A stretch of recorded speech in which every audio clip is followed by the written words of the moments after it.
Hello friends, Pihu comics world में आप सभी का स्वागत है। कॉमिक्स की दुनिया से जुड़ने और बचपन की सुनहरी यादों में खो जाने के लिए चैनल को सब्सक्राइब करें। धन्यवाद दोस्तों।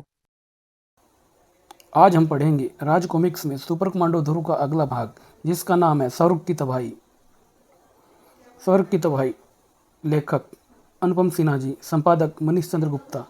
पिछले भाग में आपने पढ़ा कि द्वितीय विश्व युद्ध के दौरान एक जर्मन वैज्ञानिक ने लक्षद्वीप के जंगलों में स्थित एक गुप्त प्रयोगशाला में मनुष्य को पशु मानव में बदलने का एक अनोखा आविष्कार किया। पर स्थितिवंश उसने आत्महत्या कर ली। कई वर्षों बाद कुछ अपराधियों ने उस आविष्कार के जरिए पूरी दुनिया पर राज्य करने का षड्यंत्र रचा। परंतु तभी ऐसे एक प्राणी भेड़िया मानव की मुठभेड़ ध्रुव से हो गई। ध्रुव उस भेड़िया मानव द्वारा छोड़े गए सूत्रों का पीछा करता करता लक्षद्वीप में स्थित नागू द्वीप के घने जंगलों में आ पहुंचा, जहां इन प्राणियों का मुख्य गढ़ था। वहां ध्रुव की मुठभेड़ सर्प मानव, गैंडा मानव और भेड़िया मानव से हुई। परंतु ध्रुव अपनी बुद्धि और शक्ति से सबको परास्त करता हुआ उनके गढ़ में जा घुसा। परंतु वहां वह सिंह मानव नरसिंह के चुंगल में फंस गया। इस पूरे घटनाक्रम के दौरान एक रहस्यमय मानव आकृति लगातार ध्रुव के पीछे लगी थी। अंततः नरसिंह ने ध्रुव को भी बाघ मानव बनाने की ठान ली थी, ताकि फिर ध्रुव उसका आजीवन गुलाम बन जाए। और अब हम आगे पढ़ते हैं। ध्रुव का मुंह अपने आप खुल गया, क्योंकि एक हाथ उसके बालों को कसकर पीछे खींच रहा था। बीकर टेढ़ा हुआ और उसमें भरे बाघ के जीस ध्रुव के खुले मुंह में गिरने लगे थे। ध्रुव ने पूरी कोशिश की कि द्रव उसके गले के नीचे ना उतरे, लेकिन उसका अब सांस साथ छोड़ रहा था। खतरनाक द्रव गले से नीचे उतरने ही वाला था। ध्रुव के बाघ मानव बनने के चंद मिनटों का फासला था, तभी दो गोलियां चली। पहली गोली ने बीकर चकनाचूर कर दिया और दूसरी गोली का निशाना था कमरे में चमक रहा एकमात्र बल्ब। पूरा कमरा पलक झपकते ही अंधेरे में डूब गया। अंधेरे का फायदा उठाकर ध्रुव ने धोबी पाट का दाव मारा। ओह, पकड़ना भागने ना पाए हैं। और एक भेड़िया मानव ध्रुव की पीठ पर से होता हुआ दूसरे भेड़िया मानव से जा टकराया और वे दोनों ही अपना संतुलन खोकर नरसिंह पर जा गिरे। ध्रुव ने अपने मुंह से भरा द्रव तेजी से बाहर थूका और एक गहरी सांस ली। पकड़ो उसे। साथ ही वह तेजी से बाहर भागने लगा है। पर यह गोली चलाई किसने? यहाँ पर मेरा मित्र कौन आ गया है? एक मिनट। नरसिंह ने मुझे पूछा था कि मैंने भेड़िया मानव पीटर को गोली क्यों मारी थी, परंतु मैंने तो उसे गोली नहीं मारी थी। यानी यहाँ पर मैं अकेला नहीं हूँ, हम दो हैं। पर वह दूसरा कौन है? लगता है अब ध्रुव को अपनी शकल दिखाने का वक्त आ गया है। वह मैं हूँ, लेकिन दूसरा नहीं। अरे कौन तुम? दूसरी मैं, रेनू तुम? यस कैप्टन, लेकिन तुम? छोड़ो बाकी बातें, मैं तुम्हें बाद में पूछूंगा। अभी मैं इनको उलझाए रखता हूँ। इस बीच तुम यहाँ से निकलकर एसपी साहब को सूचित करो। पर नहीं, जल्दी करो तुम। पर मैं, बहस मत करो, भागो, कोई इधर आ रहा है। आने वाला प्राणी मानो किसी दुष्स्वप्न से निकल कर आया था। अरे वह लड़की, ओफ, इसने रेणु को भागते हुए देख लिया है। शुक्र मानव का मुंह अपने साथियों को चेतावनी देने के लिए खुला, लेकिन ध्रुव ने तब तक जमीन से मिट्टी का एक ढेला उठा लिया था। वो निशाना सचमुच अचूक था। शुक्र मानव की आवाज़ उसके गले में ही घुटकर रह गई। इसकी खुले मुंह में गोली मारना ज़्यादा आसान होता है, परंतु दुर्भाग्यवश मेरी पिस्तौल में साइलेंसर नहीं है। सभी पशु मानव गोली की आवाज़ सुनकर सीधे यहाँ आ जाते। ध्रुव ने तेजी से अपना सर नीचे किया और उसे एक टक्कर मारी, और अगले ही पल वह उछल कर 5 फुट पीछे जा गिरा। उफ, लगता है जैसे मैंने सिर किसी दीवार पर दे मारा हो। इससे पहले कि ध्रुव इस आत्मघाती वार से संभल पाता, गुस्से से पागल शुक्र मानव चेतावनी देना भूलकर ध्रुव को मसल देने के लिए आगे बढ़ा। ध्रुव ने पहला वार बचाया, लेकिन दूसरा वार वह नहीं बचा पाया और एक जबरदस्त वार ध्रुव पर होता है। इससे बचने का तो कोई रास्ता समझ में नहीं आ रहा है मेरी।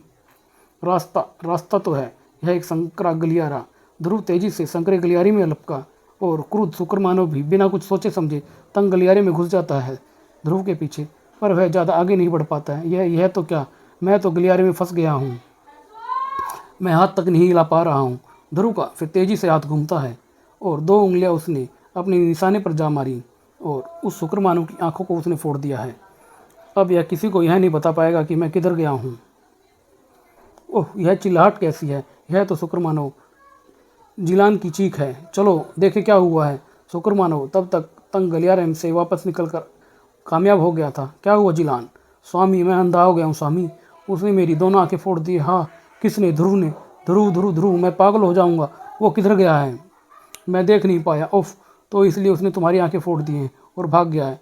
लेकिन वह जाएगा कहाँ? हमारा हर एक सेवक उसकी तलाश में है।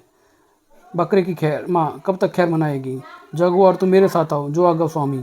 दूसरी तरफ रेणु ने सतर्कता से चलते हुए 3/4 रास्ता तय कर लिया था कि तभी अरे अरे, स्वामी ने मुझको पहरे पर लगाकर अच्छा ही किया, वरना यह लड़की हमारे किए किराए पर पानी फेर देती। धूरू ने छिपने की जगह ढूंढ तो ली थी, पर कुछ कदमों की आहट इधर ही आ रही है। ओ, इस कमरे में आने या जाने का सिर्फ एक ही दरवाज़ा है। लगता है अब मैं फंस गया हूँ, लेकिन अब रेणु मदद के लिए आती ही होगी।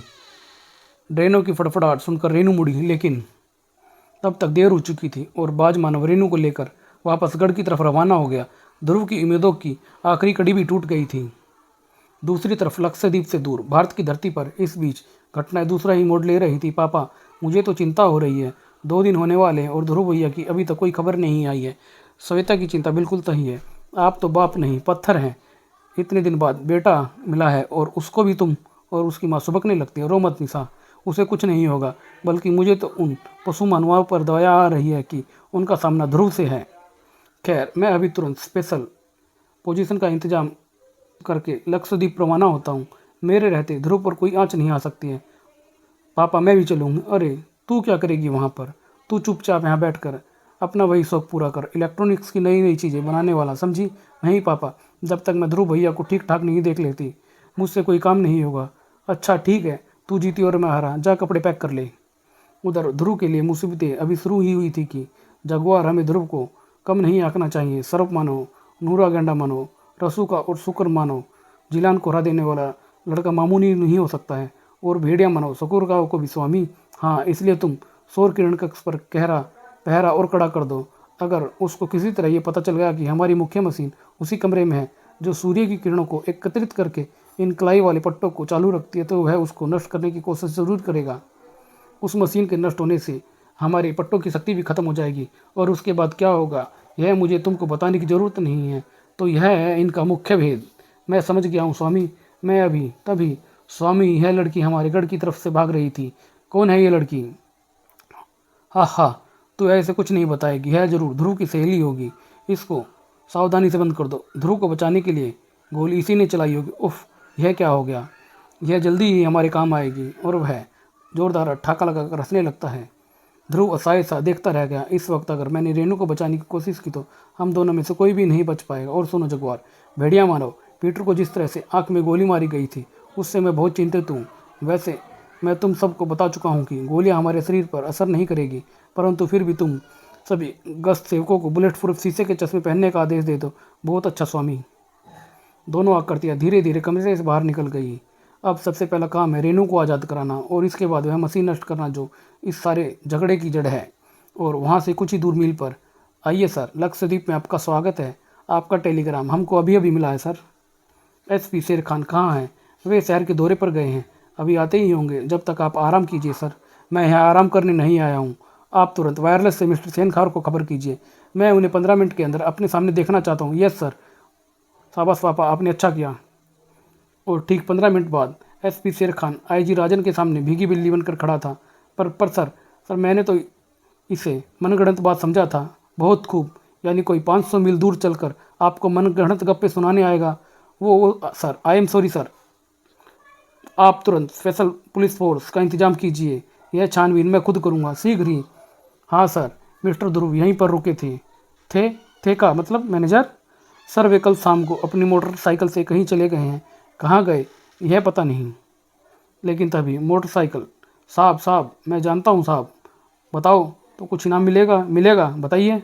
कल शाम को इसी होटल में एक लड़का पीले और नीले चुस्त कपड़े पहने मोटरसाइकिल पर निकला।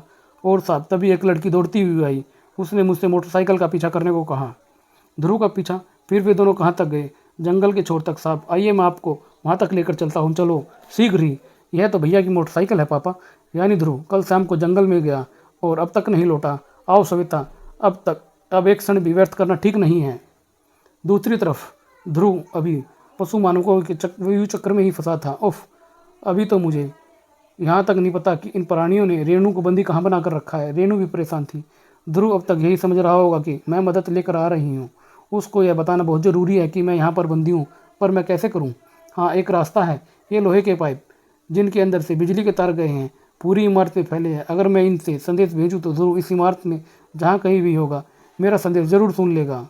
और वह एक पत्थर उठाकर उस पाइप पर मारने लगती है। संदेश पाइपों के जरिए पूरी इमारत में फैलने लगा। ये टक टक की आवाज़ कैसी है? अरे तू चुप, अपना काम क्यों नहीं करता है? पाइप में कोई चूहा हुआ घुस गया होगा। परंतु ध्रुव इतना बेखबर नहीं था। यह क्या? यह तो फोर्स का कोड है जो कोई मुझे संदेश भेज रहा है। अरे यह तो रेणु का संदेश है। वह उस इमारत के पूर्वी छोर पर बने कैद खाने में कैद है और जल्दी ही यह रहा वह कैद खाना जहाँ रेणु बंद है। पर आश्चर्य है, इस पर कोई पहरा नहीं है। शायद ये रेणु की तरफ से कोई खतरा महसूस नहीं कर रहे हैं। ध्रुव ने सतर्कता से चारों तरफ देखा और वह फिर तेजी से आगे बढ़ा। उफ ध्रुव, इन लोगों ने मुझे रास्ते में ही पकड़ लिया। मैं तो जंगल से बाहर भी नहीं जा पाई। कोई बात नहीं, अब सबसे पहले तुमको। ध्रुव पीछे देखो। एकाएक ध्रुव ने महसूस किया कि वह दुश्मन के बिछाए जाल में फंस गया था। हा हा, स्वामी जानते थे कि तुम इस लड़की की तलाश में यहाँ जरूर आओगे और तुम आ गए। स्वामी का अंदाजा कभी गलत नहीं होता। बंद कर दो इसको भी। कैद खाने का दरवाज़ा खुला, एक धक्का लगा और ध्रुव अंदर जा गिरा और रेणु चिल्ला पड़ी, रुको कमीनों, अब तुम दोनों को यहीं सड़सड़ कम रहोगे। दुनिया अब यह सही वक्त पर ही जान पाएगी कि हम कौन हैं, पर यह कभी नहीं जान पाएगी कि हम कहाँ हैं। परंतु शहर में फोर्स तैयार है सर। वेरी गुड, उनको चलने का आदेश दो। और श्वेता तुम? अरे श्वेता कहाँ चली गई? जब आप नहा रहे थे सर तो श्वेता बेबी आइसक्रीम लेने चली गई थी। अजीब लड़की है यह तो। अभी अपने भाइयों के लिए इतनी परेशान थी और अब आइसक्रीम खाने के लिए निकल के गई। अच्छा कोई बात नहीं, मैं खुद भी उसको इस खतरनाक स्थान पर ले जाना नहीं चाहता था। और शीघ्र ही अत्याधुनिक शस्त्रों से लैस स्पेशल फोर्स पुलिस जंगल की ओर बढ़ रही थी। जंगल में आने वाली मुसीबत से बेखबर पशु मानव एकदम निश्चिंत थे। अगर वह लड़की भाग जाती तो हमारा अभियान शुरू होने से पहले ही खत्म हो जाता। तुमने वाकई कमाल का काम किया है बाज मानव। दोनों में से कोई भी यह नहीं जानता था कि दो आंखें उनको देख रही है। वह इसलिए क्योंकि मैं हमेशा सतर्क रहता हूँ और अब मैं फिर गश्त पर जा रहा हूँ। क्यों अपनी एनर्जी वेस्ट करते हो? अब यहाँ पर कौन आएगा? फिर भी हमें सतर्क रहना चाहिए। मैं अभी आता हूँ। और उस रहस्यमय साई को अपनी मंजिल तक पहुँचने में कोई दिक्कत नहीं हुई। ये मूर्ख पूरी तरह से निश्चिंत है। ये नहीं जानते हैं कि इनकी मौत यहाँ आने के लिए निकल चुकी है। पर ये इतनी निश्चित नहीं है कि इमारत के पहरे में ढील कर दें। अंदर जाने का सिर्फ एक यही रास्ता है। इसलिए इन आदमखारों को पूरी जमात को इमारत के मुख्य द्वार से दूर हटाना पड़ेगा। और उस अनजान साये ने जलती तिल्ली को जंगल की तरफ फेंक दिया और देखते ही देखते जंगल में आग लग जाती। आग आग आग लग गई है। अरे दौड़ो, इस पर पंप से पानी डालो। जंगल की आग बहुत तेज़ी से फैलती है। आग तो बढ़ रही है, हम सब तबाह हो जाएंगे। ओह, नर्सिंग भी यहाँ नहीं है। पता नहीं वह दिनों से ही रोज़ कहाँ चला जाता है। चुप, पानी डाल चुपचाप। अंदर कैदियों को छोड़ो, जल्दी आओ। बाहर आग लग गई है। आग बुझाने के लिए वहाँ लोग कम पड़ रहे हैं क्या? तुम यहीं रुको निक्का, मैं जाकर इनकी मदद करता हूँ। यही मौका है रेनू, वरना हम कभी भी यहाँ से बाहर नहीं निकल पाएंगे। पर कैसे? दरवाजे पर लगा ताला है और हम दोनों की पिस्तौलें इन पशु मानवों ने भी ले ली हैं। परंतु तभी एक अप्रत्याशी मदद ऊपर से कूदी। अरे यह कौन है? कोई भी हो पर दोस्त लगती है। और पहरेदार उछलकर सलाखों पर जा गिरा। ध्रुव आगे लपका। रेनू तुम इसका हाथ, दूसरा हाथ पकड़ो और मैं इस पर इसका पट्टा खोलता हूँ। लेकिन भेड़िया मानव में अद्भुत ताकत थी। उसने एक झटका दिया और ध्रुव और रेनू के सर आपस में भिड़ पड़ते हैं। और उसने पीछे खड़ी अनजान साई पर भी एक प्रहार किया। सुनो, तुम जो भी हो, इसके हाथ का पट्टा खोल दो। हा हा, इसका मौका मैं दूंगा तब ना ये करेगी। उफ, इसमें तो वाकई अद्भुत ताकत है, लेकिन मैं भी इसके लिए तैयार हूँ। उस मददगार का हाथ अपनी बेल्ट पर गया और अगले ही पल भेड़िया मानव अपना सिर पकड़कर जोरों से चीखने लगता है, क्योंकि वहाँ एक चारों तरफ रेडियो तरंगे जो फैल गई थी। अब मैं इसे चाबी ले लूँ तो यह मना भी नहीं कर पाएगा। आश्चर्यजनक, यह तुमने क्या किया है और कैसे किया है? मुझे चंडिका कहते हैं। मैं समाज के दुश्मनों की कट्टर दुश्मन हूँ और दोस्तों की पक्की दोस्त हूँ मैं। ध्रुव ने शीघ्रता से भेड़िया मानव के हाथ से पट्टा उतारा। अरे यह तो मनुष्य के रूप में आ रहा है। हाँ, इनका असली रूप यही है।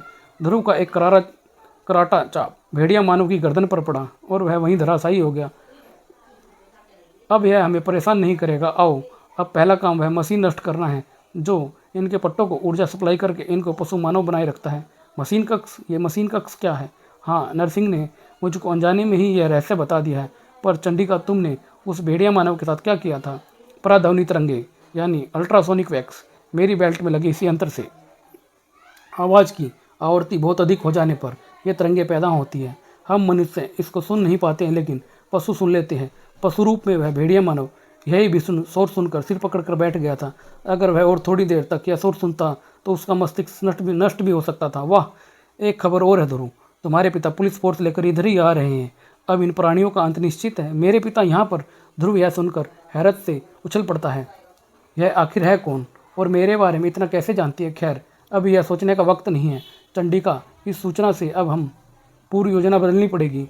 तुम रेनू को लेकर तुरंत मेरे पिताजी के पास पहुंचो और उनको यहाँ की स्थिति से अवगत कराओ। पर तुम यहाँ अकेले हो।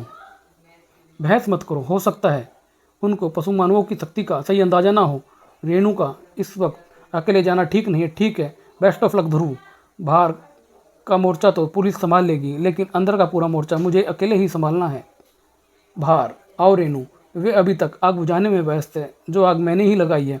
पर तभी वह देखो, वो लड़की फिर भाग रही है। साथ में कोई और भी है। जखीरा, आओ मेरे साथ। इस बार उसका फैसला करके ही छोड़ेंगे हम। पशु मानवों से बचकर भाग पाना संभव था, पहला बार चंडिका पर हुआ। ओह, मेरी अल्ट्रासोनिक बेल्ट। और शारीरिक शक्ति में दोनों लड़कियां पशु मानवों के सामने मच्छर के समान थी और उन पशु मानवों ने दोनों को उठाकर दूर फेंक दिया और वे आपस में ही टकरा जाती हैं। ध्यान रखना जखीरा, इस बार ये भागने ना पाए।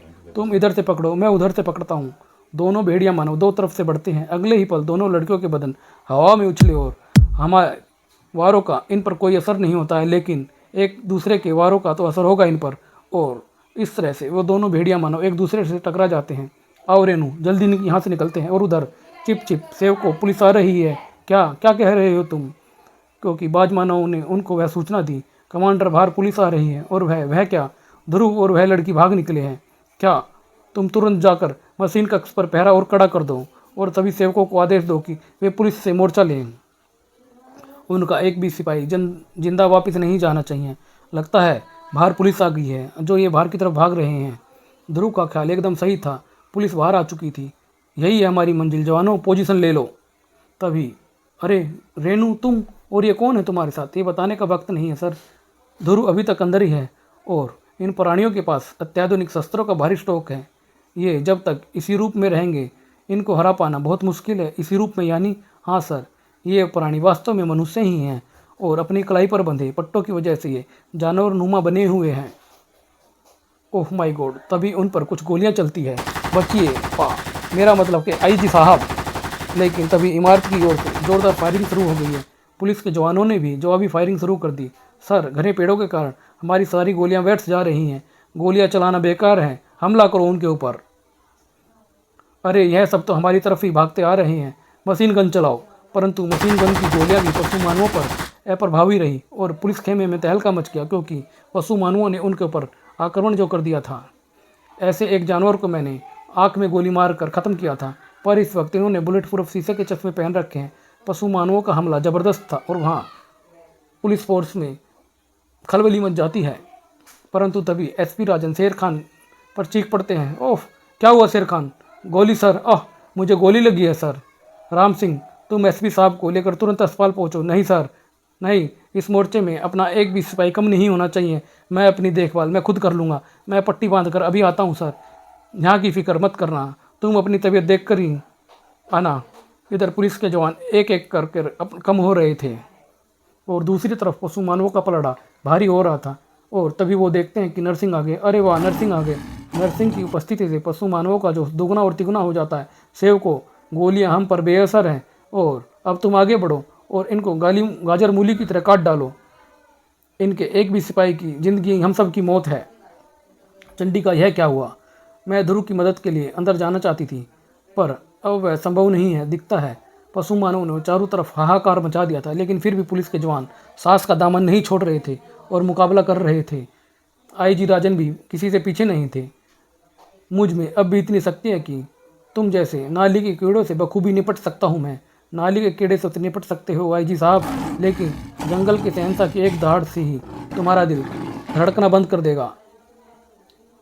और उसने एसपी राजन की गर्दन को जकड़ लिया था। रेनू, आईजी साहब की मदद करो। आओ, फिक्र मत करो चंडिका, मेरे रहते कोई इनका बाल विवाह का नहीं कर सकता है। दोनों लड़कियां नरसिंह पर बाज के समान झपटती हैं, परंतु नरसिंह की अद्भुत शक्ति के सामने वे विवश थी और नरसिंह का एक प्रहार उन दोनों के लिए काफ़ी था। आईजी राजन, पुलिस वाले की मौत जब आती है तो वह जंगल की तरफ भागता है। आईजी राजन बेबस हो गए थे, साथ ही वो दम छोड़ने लगे थे। मौत सामने खड़ी दिखने लगी थी। अंदर ध्रुव उस भयानक युद्ध से बेखबर था। यही है इनका मशीन कक्ष, क्योंकि ध्रुव वहाँ तक पहुँच चुका था। लेकिन इस पर तो बहुत ज़बरदस्त पहरा है। ध्रुव, बाहर कहीं नहीं दिख रहा है, वह जरूर इसी इमारत के अंदर छुपा है। अगर वह यहाँ तक आ गया और उसने यह बटन नष्ट कर दिया तो समझो हम सब नष्ट हो जाएंगे। नहीं, ऐसा कभी नहीं हो सकता है, हम ऐसा कभी नहीं होने देंगे।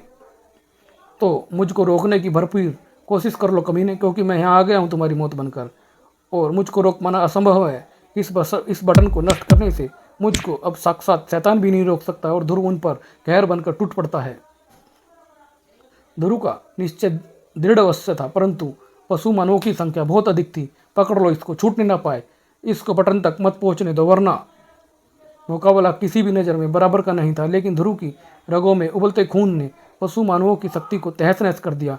उत्तेजना अपनी चरम सीमा पर थी और ध्रुव उन पर क़यामत बनकर टूट रहा था, और ध्रुव ने अपना काम अंजाम दे दिया। ओह आह, क्योंकि ध्रुव के एक प्रहार से ही वो बटन नष्ट हो गया था। पशु मानवों की खूंखार शक्लें बदलने लगी थी। बाहर सिपाहियों से ज़्यादा आश्चर्यचकित स्वयं पशु मानव थे। ओह, यह क्या हो रहा है? हुर्रे, ध्रुव ने आखिरकार अपना काम कर ही दिया है। नरसिंह भी आश्चर्यचकित था। उसने अपने शरीर में हो रहे बदलाव को रोकने की ताकत नहीं थी, और अगले ही पल आईजी राजन के सामने खड़ा था। एसपी शेर खान यानी नरसिंह। लोहार के एक ही वार से पूरे युद्ध का नक्शा ही बदल गया था। पशु मानवों ने बिना प्रतिशोध के ही हार मान ली थी। अरे, यह सब तो जेल से भागे हुए कैदी हैं सर। भागे हुए नहीं, भगाए हुए हैं एसपी शेर खान द्वारा। ध्रुव, तुम ठीक तो हो ना? हाँ पापा, फर्स्ट क्लास। पर एक बात और है, इतनी देर से पुलिस जो गोलियां चला रही थी वो सब की सब नकली थी। पर कमाल तो तुमने किया है ध्रुव। मैंने नहीं पापा, यह कमाल तो रेनू और चंडिका। अरे, चंडिका कहाँ गई? पता नहीं, अभी तो यहीं थी। आश्चर्य है, वह पता नहीं कहाँ से आई और कहाँ चली गई। खैर, लेकिन तुमने मुझको यह नहीं बताया कि तुम यहाँ तक कैसे आई रेनू। सीधी सी बात है, संयोग से 1 महीने की छुट्टियाँ बिताने के लिए मैंने लक्षद्वीप को ही चुना, पर मैंने तुमको देखा और फिर तुम्हारा पीछा करते करते यहाँ तक पहुँच गई। तुमने मेरा सिर गर्व से ऊंचा कर दिया है। आज मुझको पहली बार अपनी कमांडो फोर्स पर इतना नाज हुआ है। शेर खान ने बिना दबाव के ही सब कुछ उगलना शुरू कर दिया। बात आज से 2 साल पहले की है। मेरी यहाँ नई पोस्टिंग हुई थी। एक दिन एक खतरनाक अपराधी का पीछा करते करते मैं यहाँ पहुँचा। यहाँ पर मुझको एक जर्मन वैज्ञानिक की लिखी डायरी मिली। मुझको जर्मन भाषा आती थी। डायरी में एक आश्चर्यजनक आविष्कार के बारे में लिखा था, जिसे मानव को पशु मानव में बदला जा सकता था। यह पढ़ते ही मेरे दिमाग में एक नई स्कीम जन्म लेने लगी। मैंने अपने पद का फ़ायदा उठाते हुए जेल में बंद अंतर्राष्ट्रीय कैदियों को जेल से भगाना शुरू कर दिया। वे भागकर कहीं नहीं जा सकते थे। अब वे सब मेरे गुलाम थे।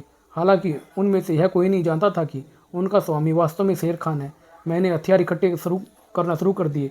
मेरा सपना था कि मैं पशु मानवों की शक्ति से पूरी दुनिया का राजा बन जाऊंगा, लेकिन जानू खान ने गड़बड़ कर दी।